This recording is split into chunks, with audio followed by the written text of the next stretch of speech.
ইসলামী ব্যাংকের পরিচালনা পর্ষদ ভেঙে দিয়েছে বাংলাদেশ ব্যাংক। ব্যাংক কোম্পানি আইনে অর্পিত ক্ষমতা বলে এবং ব্যাংক ও আমানতকারীদের স্বার্থে বাংলাদেশ ব্যাংক চেয়ারম্যান সহ সব পরিচালকের নিয়োগ বাতিল করে রাতের সংবাদ বিজ্ঞপ্তি জারি করে কেন্দ্রীয় ব্যাংক। এতে বলা হয়, বাংলাদেশ ব্যাংকের নির্বাহী পরিচালক মোহাম্মদ জহির হোসেন পর্ষদের যাবতীয় ক্ষমতা প্রয়োগ ও দায়িত্ব পালন করবেন।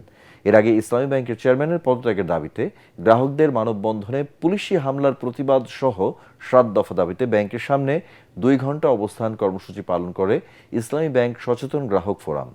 দাবি মানা না হলে আগামী মঙ্গলবার ব্যাংক ঘেরাও কর্মসূচির ঘোষণা দেয় সংগঠনটি।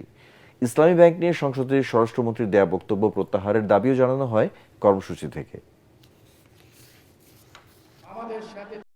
আমরা কোনো ব্যক্তির বিরুদ্ধে না, আমরা সন্ত্রাসীদের বিরুদ্ধে, আমরা ব্যাংক হকদের বিরুদ্ধে। আগামী পরশু আমরা এখানে জমায়েত হয়ে এখান থেকে আমরা গণমিছিল সহকারে আমরা বাংলাদেশ ব্যাংক অভিমুখে পদযাত্রা করব এবং বাংলাদেশ ব্যাংক ঘেরাও করব।